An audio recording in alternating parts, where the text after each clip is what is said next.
guys, welcome back to my channel. I'm excited for today's video because we are trying out some of the new holiday releases that I've recently picked up, as well as some things that were sent to me in my subscription boxes. Now, it does hurt my heart a little bit because there's some things that I picked up and used today that I think you could just keep your money in the bank and leave them at the store. You of course have to wait till the end to find out that opinion, but before we jump into it, if you're new here, make sure to hit the subscribe button down below. Hit the bell for notifications of new videos. If you like this video, make sure you get a big thumbs up. But if you want to see how I got this look and what my thoughts are on some of these new releases, just keep watching.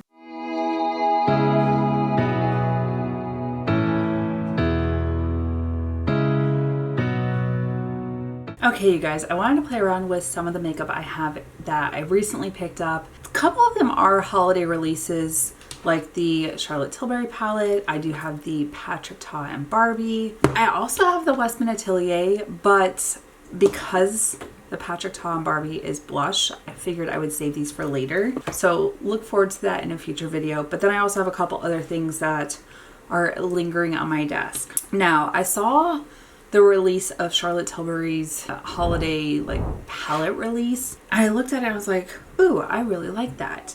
So this has kind of the packaging of the little individual shadows, shimmers that were released last year. I like the packaging. It is really pretty. It's got the stars and the little gemstones on here. Now, there is the little details card. I don't know if you can really see the names of them, but it tells you where it's supposed to be and the name of it. Looking at the palette, there are 5 matte shades, 4 shimmers-esque. So they say one's a topper, a party topper, and 3 are crystal glows. So these 3 in the bottom are crystal glows, and then this one is the party topper, and then all of these are mattes. I am going to go ahead and swatch the shades. I do want to see what they look like. There are 2 that look fairly similar, but they're all considered future mattes. I hope there's a shade variation between them. It does look like there is a deeper, darker, brownish black to smoke up the outer corner if that's what you want to do. So I want to swatch these, get a feel for them, and kind of get a direction. Okay, you guys, I have some thoughts about the swatches. The mattes are buttery smooth. Very nice, very beautiful, very smooth when they got swatched. The shimmers, I was expecting more. The one in the bottom middle, Rose Gold Realm, which is a crystal glow, I was hoping for more of a pop.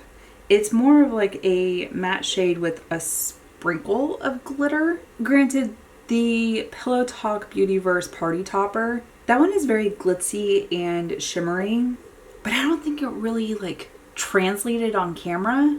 I guess I won't know until I upload it to my computer and look at it. But I'm looking at these swatches and I'm like, okay, these are really pretty. I probably could use quite a few of these for work if I just kind of mute them out. But I think I have a way forward. I'm concerned about the top 2 shades, even the top 3.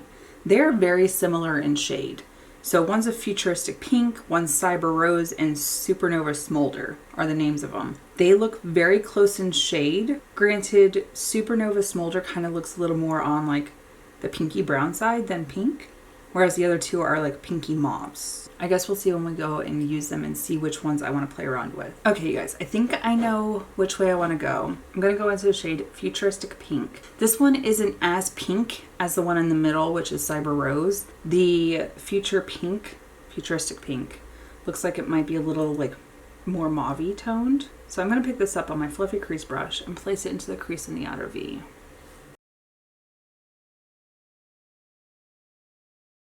It's also the lightest shade in the palette. I want to know your thoughts. Are you picking up this palette? Are you passing on it? For me, I want to pick up things and try things out, and I have some of her other palettes that I've enjoyed, but I don't know if they have similar colors, only because I don't have my entire collection to compare to. But what I do have in my collection, I enjoy. I mean, and the packaging is absolutely breathtaking. So is that something that you're willing to pick up for the packaging, or do you like the color story? Are you guys over the Pillow Talk? Because I've heard some comments. I've watched a couple videos, and there have been some comments about it's just the same repeat thing. Do you feel that way? I'm intrigued. Okay.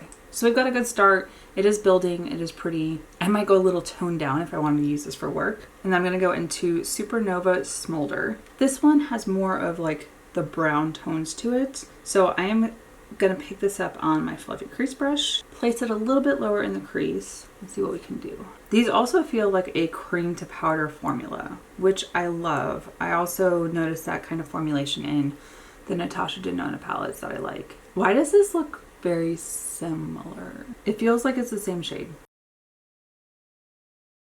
Do you guys see a difference? All right, I'm gonna go into this middle shade, Offline. This one is a little bit deeper. I wasn't completely sure if I was gonna use it, but I think I need something to differentiate this. There's part of me that also is like, maybe I should use Virtual Romance, which is that red. Like, do I wanna do that instead? All right, we'll go into Virtual Romance first. Fluffy crease brush. I didn't think I was gonna use the red today.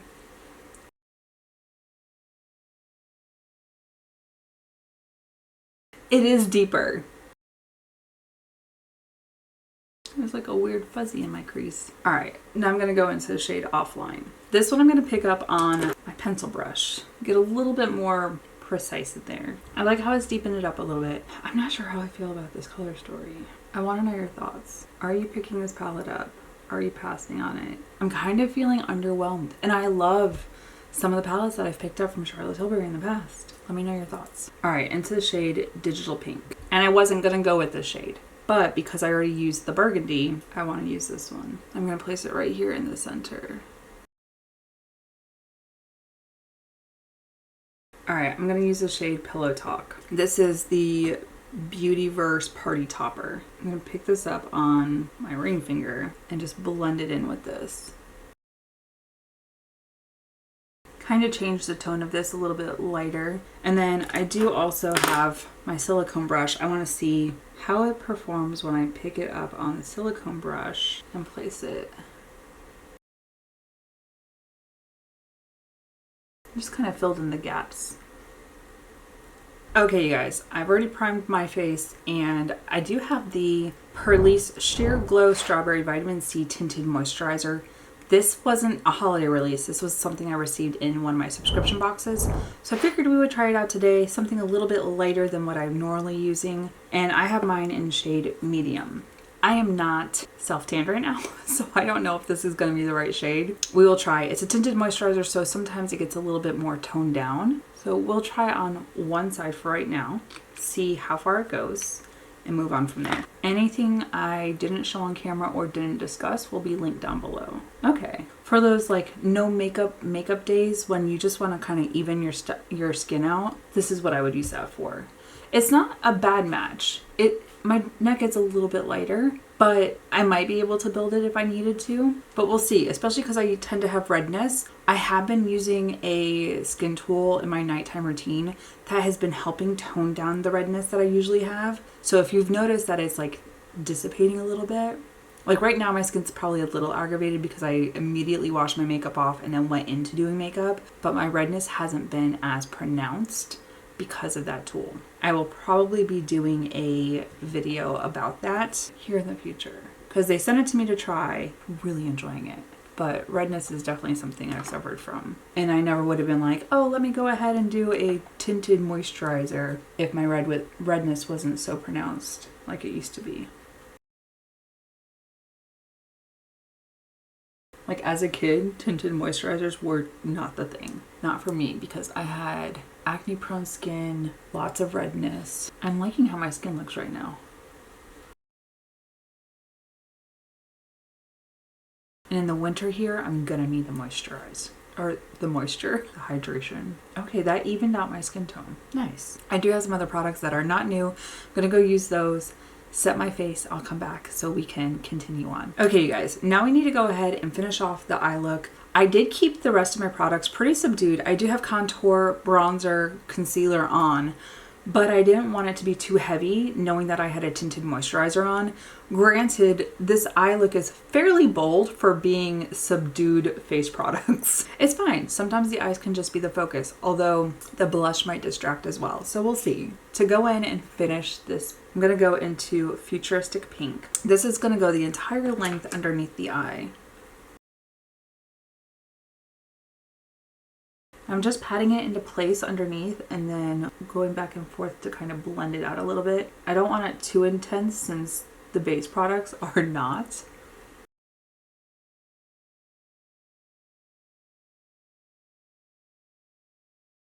Now into Virtual Romance. This one I'm going to be very delicate with because it is so intense. And just into the lash line. And now into the shade Offline. I'm just going to smudge it in right here in the outer corner and switching to my pencil brush. Just a little smokiness. Okay, now onto blush. And this one may be a little more intense than I was planning on. This is the Patrick Ta and Barbie. It's the shade She's a Barbie Doll. I love the packaging, the chrome pink. So now you have the cream and the powder.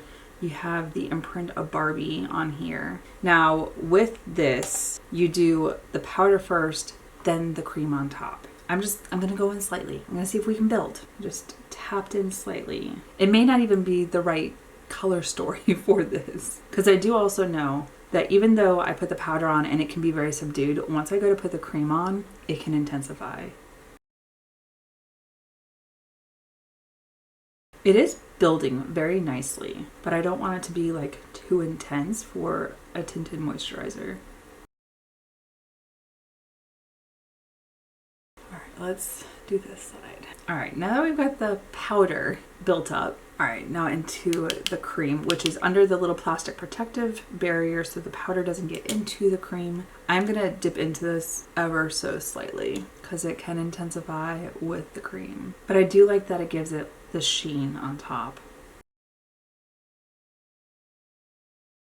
The next time I use this, I will let it do its full potential and make sure that I have self-toner on so it makes sense. Because right now I think I'm a little too pale for this shade. It's pretty though. Now, I know I still need highlighter and liner mascara, but I do have the new Anastasia Beverly Hills Volumizing Tinted Brow Gel. So I thought I would try this out. I'm not gonna like fill in yet. I kind of want to see what it looks like if I just do the technique that the girl that does my brows here does, which is wiggling this through and letting it do its thing. So let's see what it looks like if we just use the tinted brow gel. And I always like dragging it backwards so it has the opportunity to get on all the little hairs.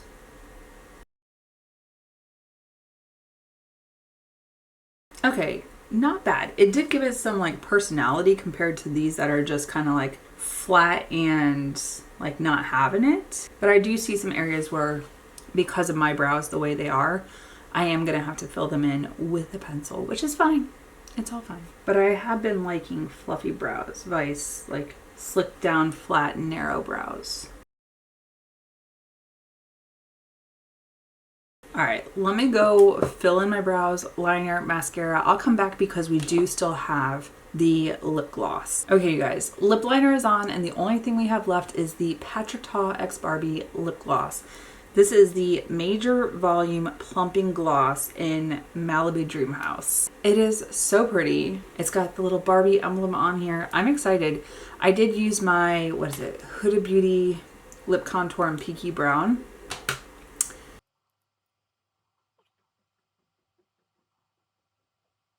Ooh. And I didn't do my lip liner the entire length, like all the way into the inner lip. I wanted to leave a little bit of my lip color exposed just to see what this looks like. So it looks like the shade is just in the bottle. It's pretty clear, but with the lip liner and blending the lips together, it's starting to give kind of an ombre effect. It does have that tingle. I have one of the other more opaque lip glosses and it is so good. I really do like this lip gloss. Do I need more? Probably not. I'm starting to feel the plumping effect, but why not? It's pretty. I do like this, that the color isn't what it is on the lips, because this is something that I could put in my pocket for work and use it throughout the day. My lips are going to be nice and juicy. It's not going to end up smearing all over. I could just do a lip liner and the lip gloss, or I could just do the lip gloss by itself. You guys will have to let me know your thoughts. Now, for me, just looking at my makeup, I think my skin looks really nice. I wasn't sure what to expect when I decided to use the Purlisse Tinted Moisturizer, but if you want something that's going to even out your skin tone and not really hide, like I have some of my dark spots up here, that's not a big deal. It isn't a bad shade match. It is a little bit like, I think it's very similar. I think if I self-tan, it might be too dark, whereas my face wouldn't be dark enough, so I'd have to use more bronzer. But I think for the days that I don't want to do something super heavy and I'm just going to work and I just want to be in and out the door, this would be a good option.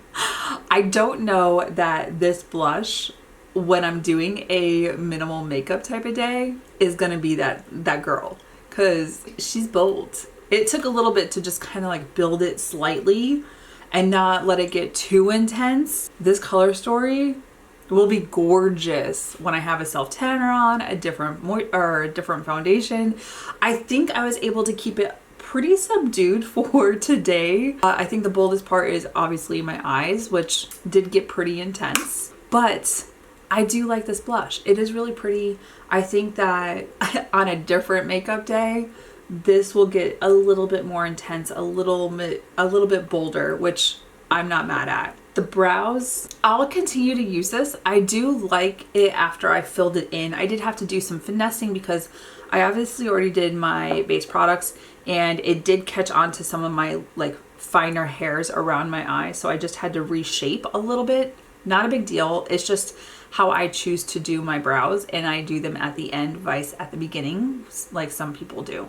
So it just depends on your preference of how you do your makeup and what's important. For me, it was easy to go and fix the shape of it with a little spoolie, a little bit of the moisturizer, and we're good to go. Now, the eyeshadow palette. The packaging, stunning, gorgeous. Charlotte Tilbury eyeshadow palettes can get a little pricey. I'm a little upset that for the price point, these shades are very similar. For someone who likes to use a lot of shades, like I will do a different shade in the crease and the outer V than I do for the little lower part of the crease, and then I will deepen it up. If you're someone who likes to only use one shade, sure, you're not going to be able to tell that these are all similar shades. These do not vary enough for me when it comes to an eyeshadow palette.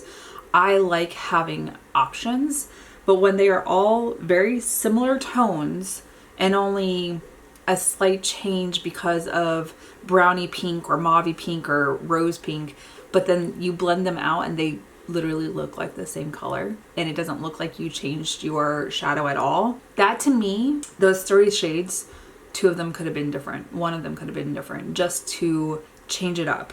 These 2, I do like having the deeper tones in here. I was able to deepen up with the burgundy and add in the smokiness with Offline. The shimmers, I do think the Party Topper is really pretty in the inner corner, and on top of this shade right here, which is Digital Pink, it gave some depth and dimension. Do I think you need to run out and get this palette if you have one of her other palettes? Probably not. If you have a pink palette, a mauve toned pink eyeshadow palette, you don't need it. And that's hard for me to say because I love Charlotte Tilbury, but when it seems like things are repeating, don't go and spend money just because you like the packaging. I like it, it's pretty, but it's going to be more of a display piece than something that I would reach for because it has variety. That's just my thoughts. Let me know what you guys are thinking. Are you picking any of these up? Are you passing on them? What are you looking at picking up? Are there holiday releases that are in your shopping cart and you're waiting for the Sephora sale? By the time you see this, the Sephora sale will already be starting, I'm sure. But you guys, let me know your thoughts. Put them in the comments. We'll have that conversation. Thank you so much for watching. If you're new here, make sure to hit the subscribe button down below. Hit the bell for notifications of new videos. If you like this video, make sure to give it a big thumbs up. Until my next video, you guys, bye. I'll see you in the next one.